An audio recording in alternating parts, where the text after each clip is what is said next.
This program is brought to you in part by the Eugenie and Joseph Jones Family Foundation, a local foundation proud to support education, the arts, and culture in the greater New Orleans area.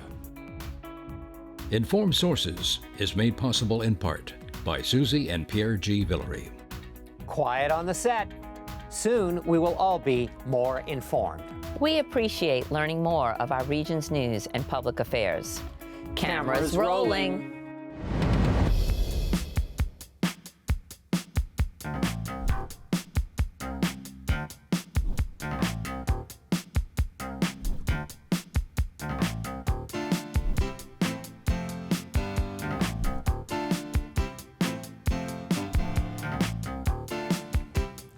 Hello, I'm Marcia Cavanaugh. Thanks so much for joining us. Well, in recent years, the laws regulating marijuana have been liberalized. We learned this week that for certain rodents, the law has even provided free access. Rats have penetrated the NOPD's evidence facility and snacked on legally held samples of the crop. They added to the discussion of the deteriorating police facilities. In Baton Rouge, the House is in order, and so is the Senate, as the general session of the legislature is convened. Among the changes that the governor wants is a new state constitution. We'll be looking at these stories as well as what emerged from a conference to generate new business ideas, plus a conversation with the city's homeless czar, and an evolving sport locally with an extra kick to it. Joining us are tonight's Informed Sources, Errol Laborde, producer of Informed Sources, Greg LaRose, editor, the Louisiana Illuminator, LeBron Joseph, news anchor WGNO-TV, Channel 26, and Tony McCauley, staff writer at the Times-Picayune, the New Orleans Advocate. And we go on over to Greg right now. Legislature in session, what are they coming up with? Well, no rats, but we did see an opossum on the windowsill, so, it could get exciting. I think the big focus from the governor's speech this session is going to be on moving education policy to the right. I think a capstone bill is to create the system set up for education savings accounts, which would allow public school money to follow the student wherever they so wish, whether it be a private school, religious school, even a homeschool. So how does this differ from the voucher system, which is in effect right now? Yeah, I've heard ESAs, as they're known for short, referred to as the next evolution of the voucher. The reason vouchers are a little problematic is because they're restricted from being used for religious-based schools. The ESA sort of finds a way around that. And I think, accompanying this, there'll be bills that sort of provide more in destinations for that money. We're seeing thrown around ideas like have been established in Florida, where they create these homeschool hubs, where parents who've decided to skip the traditional public school system will teach out of their homes, but they can also sort of combine their resources under one roof. The public may look at it and say, well, whether they are in a public school or that voucher money's following them, it must be a wash. But you're still talking about an accountability system. You're still having to track now even more places where this money's going to go. So in the end, this is going to be more expensive than just the standard formula of figuring out how much each school gets per pupil.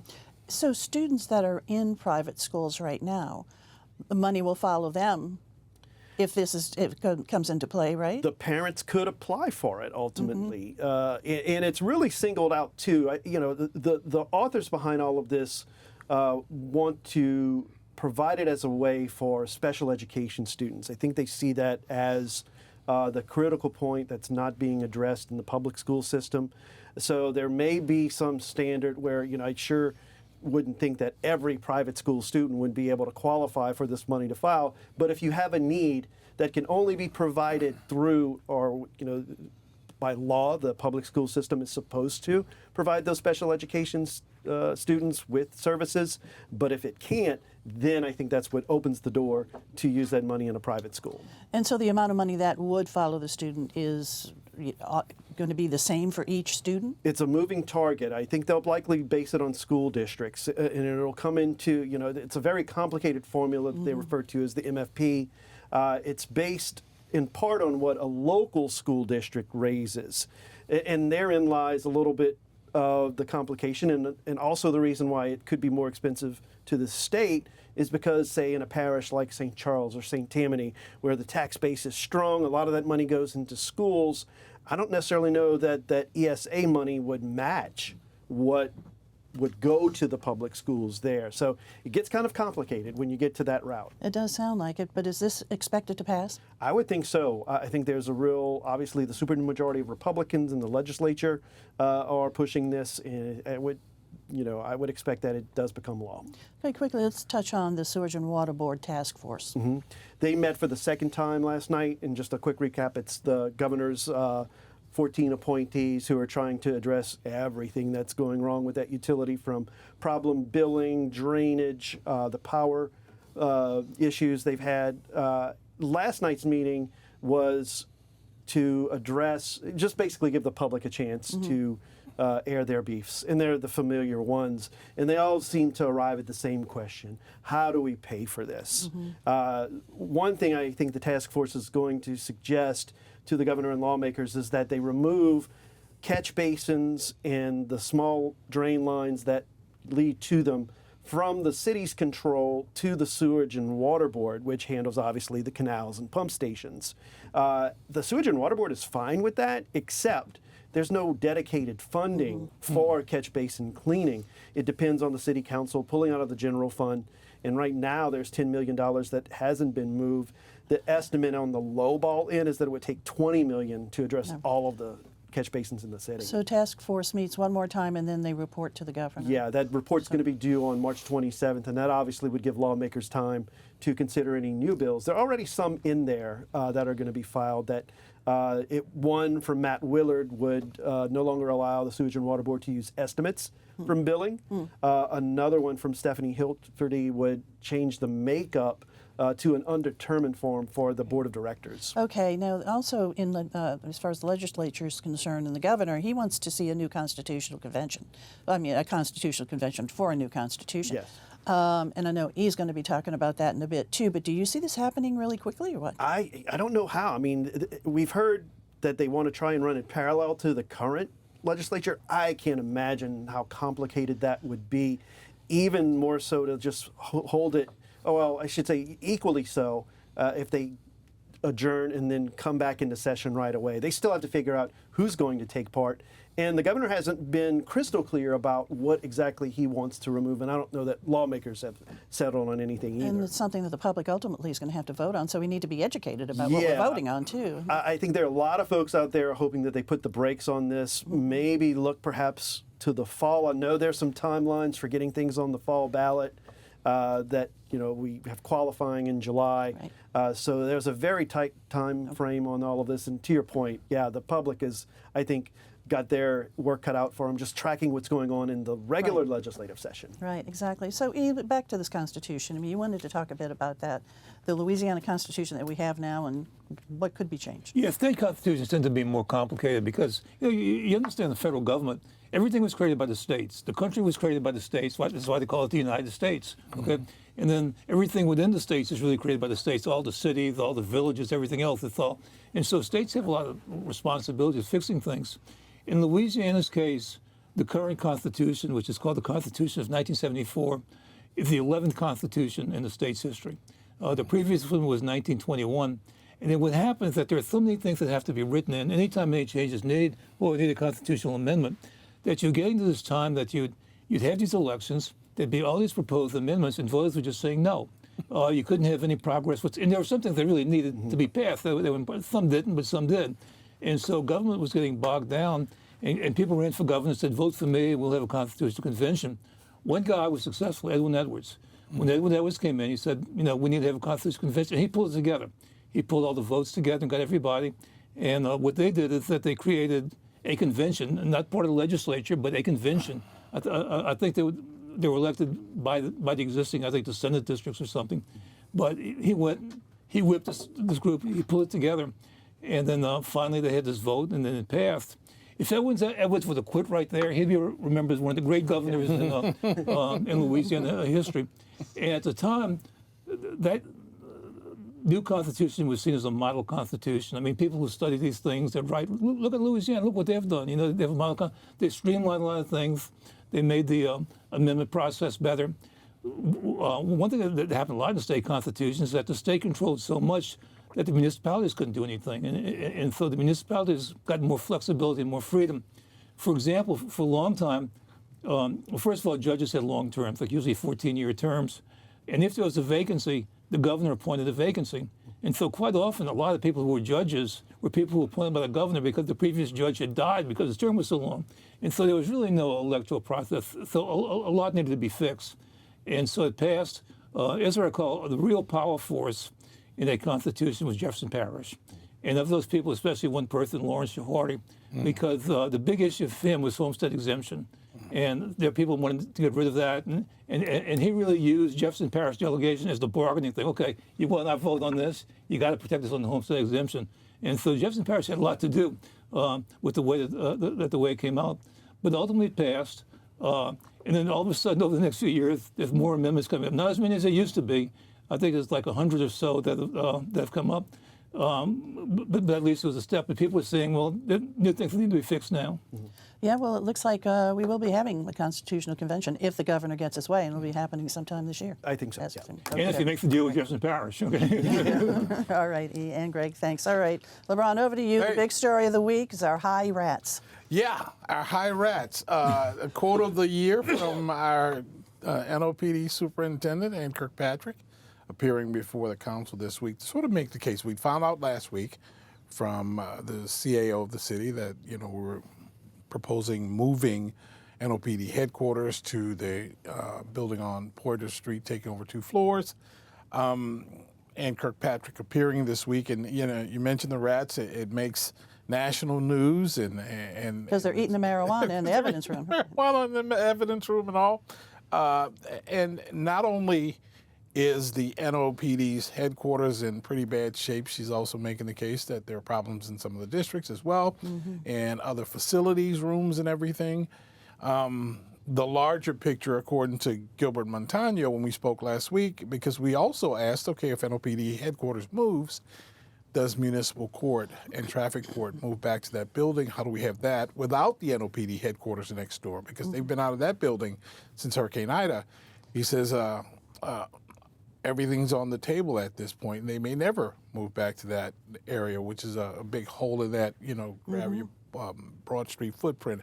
However, to get back to what the police chief was saying, she sort of tied this whole thing that if we value our people, we would want to treat them better. We don't want to have them in, you know, these types of facilities. A couple of days later, a letter comes from Councilman Oliver Thomas, who is asking the city and the NOPD to slow things down, pump the brakes a bit. He brings up a couple of interesting points, that this is a process that appears to be fast-tracked for now, but when we talk about moving, he says everyone wants a new place. Everybody wants a new house, if you will. But let's talk about access. Access to not only the police officers who have to go there every day. We haven't solved what is going to be a significant parking issue, and also access to residents who have to traverse police headquarters from time to time, and asking some pretty interesting questions, also asking the city to at least explore other options. I don't know what type of traction his letter is going to get or his reaction to this is going to get, because this appears to be a pretty fast-moving train at this point. We've been hearing that they're going to move by the beginning of next month. Yes, this is And it's not far away. Yes, this is a very fast-moving train. Yes, Oliver Errol. Thomas is opposing this. Why? He said it's moving too fast? Or? Well, he questioned the ability for, yes, moving quite fast without enough input from different entities like the council, whatever. But he also questions the availability for access for residents as well as the police officers. Gilbert readily admitted in the meeting we had last week, he says, I still haven't figured out the parking thing yet. And it's going to be significant, but we've got to figure that out. They have a lease already on the Poydras Street building, in which I think Yes, there is a lease. In fact, part of what was going to happen this week was that the council president, Elena Moreno, was also to be added to the lease. pretty fast-moving train, Yeah. if you ask me. Yeah, I guess so. I guess we'll continue to see how quickly it moves ahead and how those rats are doing as the weeks go by, too. Get away from the rats. All right, LeBron, thanks a lot. Okay, Tony, over to you. Some new business pitches this week. Learning about, what is it, Entrepreneur Week is what it's called. Yeah, the New Orleans Entrepreneur Week, now in its 13th year. It's the kind of post Mardi Gras event that's a pretty good fixture on the calendar now. And together with Bookfest, which kind of reemerged after COVID last year in a big way.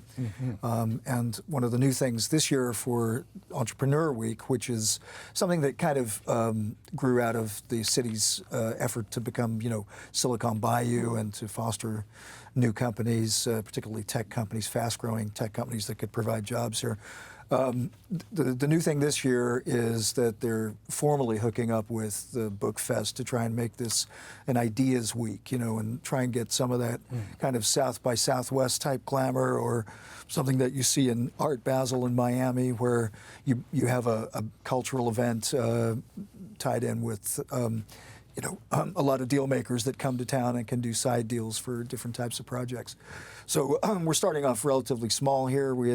Last year was about a total of 12 for both events, 1,000 people compared to like 300,000 to 400,000 for South by Southwest. So there's a long way to go if they wanted those kinds of numbers. But the reviews I got from investors and company folks that were at presenting it this year and doing their deals this year was that they want to keep it fairly intimate and fairly focused. It's kind of what we do here. And it was the same with the Book Fest. That was originally Cheryl Landry's children's book idea, and then it's grown into this. And she's always said that she doesn't want it to get unwieldy, and wants to keep it free for locals. And so, do new businesses, up and coming businesses, are they making pitches for money, for seed money? Is that what happens? Do some walk away with a check? Yeah, well, that's another change they made this year. There was a lot of focus in previous times on, somebody having a big comedy-sized check at the end for a lot of money. But that was always misleading because no one ever got cash. There was always strings attached because it's investment money. It's investors, like Shark Tank. It's like they come in, they take a stake. So what people were saying to me this year, there's still checks. There's smaller checks, but there are more of them for different types of things, for brand new companies, for schools, for example, that made a pitch. There was I think there was a total of 5. I'm sure I didn't catch them all because there was kind of little sponsor events where they did prizes as well. But the real business of this is much more of a focus on companies that are already well established and they're in growth phase. A good example, one that I talked to, is a company called PHP, a healthcare technology, which is rated #1 in the country in its field. They've been backed for 8 years by Ochsner Ventures, which is one of the few healthcare systems in the country that has a venture investing arm. So, there's certain things that we do well here. So the third thing they did this year was to have a new event, which is regional, getting 40 companies from Texas to Florida. It's called the Third Coast Venture Summit. I brought all these companies in, and that attracts a lot of different types of investors, and it helps build the city's reputation as a place to do that kind of business. So it keeps interest in the city alive for doing business like that, as you say. Yeah. It builds on bringing investors and stuff. Absolutely, it builds on the success we've seen with companies like Lucid and Level Set. These ones that have kind of put us on a new level. Because we have seen success in the past. Yep. Okay, Tony, thanks a lot. All right, LeBron, over to you. We're talking about homelessness, which is still a problem here. Which will be a problem for a minute. It's not only a problem here, but in the rest of the country as well. A couple of positive things that have happened in the past, year or so. City developing a department that is specifically addressing that. We hadn't had that prior to that time. It had been handled sort of by different departments, almost hot potato, health department, sanitation, those sorts of things. Nathaniel Fields is the guy who heads that office, and more or less a quarterback to sort of still deploy some of those systems, but in effort to get more people off the street. There was an infusion of cash, $25 million to put folks in apartments. They've done some of that recently. Depends on who you speak with. The encampment near the convention center was cleaned up and closed down. However, the one near where WDSU's offices are now has grown. Yeah. The encampment under the Claiborne overpass near Ursulines Avenue was cleaned up. This week we find out that the encampment a little farther down Claiborne Avenue by St. Louis has grown. So while some of those folks are being put into apartments with some of this money, and they would be the first to tell you that there are some people that don't want to be off the street. Right. It's a very complex issue. The news this week, I guess, if there is, happens to deal with the city's low barrier shelter, which is supposed to be kind of like a cornerstone in the city's big homeless solving picture, if you will. That particular facility plagued with a lot of problems from just a bad facility, if you will, flooding and some other things that are going on there, a lot of drug use. Not a very secure place for folks who are already on the street, not very secure. You think you go inside and turns out that you could be robbed in there or beaten or whatever the story is. Well, the city has now contracted Odyssey House, and they're known certainly for their work in short and long-term drug treatment, been pretty successful in that deal. But what they have determined is that the city's $4 million budget is inadequate to run this, and that's part of the reason that this has fallen in such disrepair. They proposed a budget of about $7.8 million, the city says, and Gilbert Montano even makes the comment the other day that the city is about to announce a significant investment in the low barrier shelter. And, not to be forgotten that there are many agencies that have done, yeoman's work with the homeless issue here. Unity of Greater New Orleans, OSNAMN, and the Mission. And providing wraparound services, yes, everything from education to finding a job to placing. For years they have done the work, but it is a complex problem that has obviously gotten larger. It's certainly not a problem any of us seen growing up here to this extent. And hopefully the additional resources will help to alleviate it. And there's a small staff at City Hall dealing with it. Yes, yeah, I've seen Nathaniel clean up encampments with the couple of people that he has with the sanitation department. In fact, anytime we've ever spoken to him, we've been told, hey, yeah, he's going to be at, and you have to go there. And it's interesting because he's out there with gloves on and all that other stuff cleaning up. So we need more money to help. We need more money. Okay, all right, LeBron, thanks a lot. Sure. Tony, over to you. Rugby in New Orleans, it's kind of expanding. Oh. Yeah, well, it's what's happening is that we are bidding to be the Superdome, bidding to be the site of the final in 2031 when the World Cup Series comes here for the first time in its. It's been 12 series, it's every 4 years. So since '87, there's been 12 of them. The Rugby World Cup. This is the Rugby World Cup. I'm sorry, if I wasn't clear about that. Which is, one of those kind of events like cricket, which is huge in a lot of parts of the world, but nobody cares here so much. But there is a tradition in Louisiana of rugby that some of the universities like LSU and Tulane, I think it's 5 universities that play it, and a really strong kind of group of folks who are passionate about it, and also amongst Catholic schools, Catholic boys' schools, which at one point they had up to 11 schools playing it. But they were down to 2 after COVID. Jesuit and Brother Martin have been the kind of stalwarts in the 23 years of the high school league.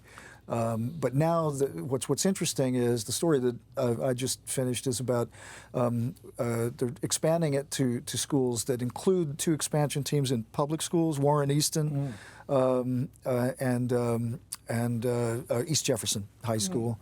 And that's part of the big national effort by USA Rugby to put some resources into getting a lot of up to 1 million school kids playing it. Similar to what happened in the '90s with soccer when the World Cup came here. And what time of year is the? It's spring. So one of the big things about Warren Easton, which is a big football school, is they have the backing of the football coach.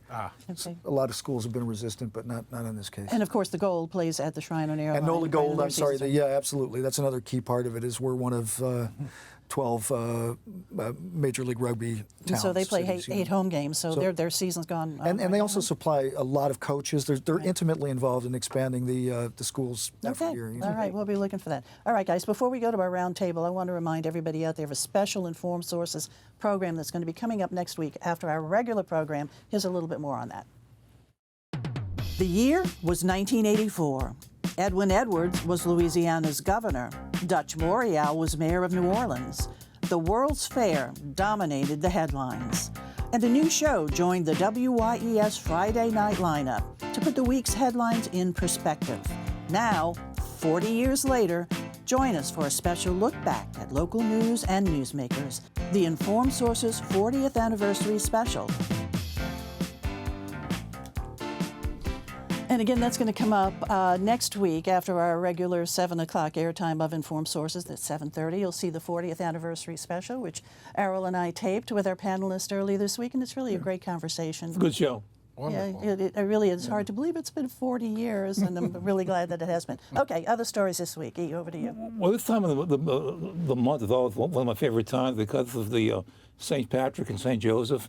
It looks like St. Patrick's may have to face the weather this weekend, but St. Joseph is on the 19th. And one of the great traditions is the altars.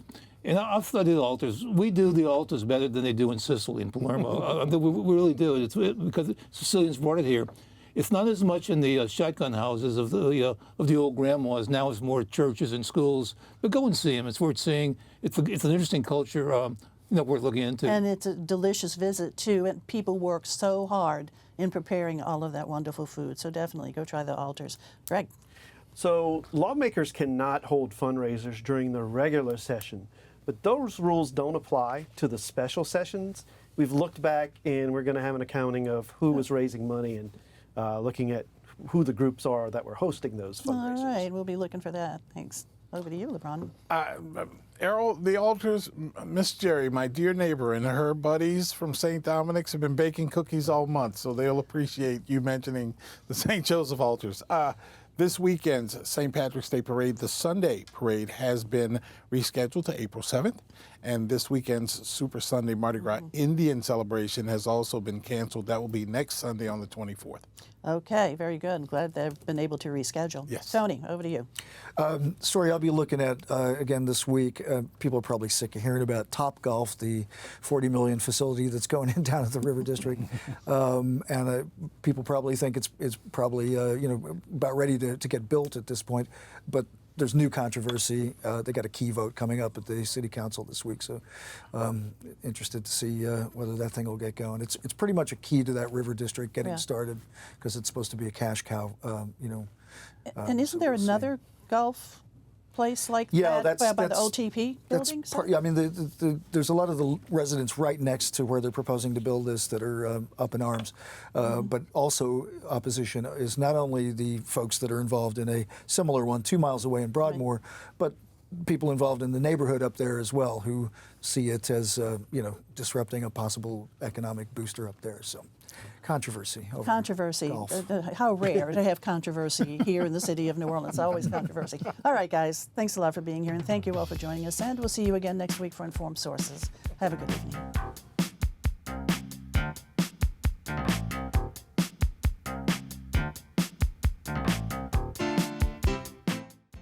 Informed Sources is made possible in part by Susie and Pierre G. Villery. Public television is our passion. With so much content that WYES broadcasts and presents online, we are quite entertained and highly informed. Please join us in supporting WYES. This program is brought to you in part by the Eugenie and Joseph Jones Family Foundation, a local foundation proud to support education, the arts, and culture in the greater New Orleans area.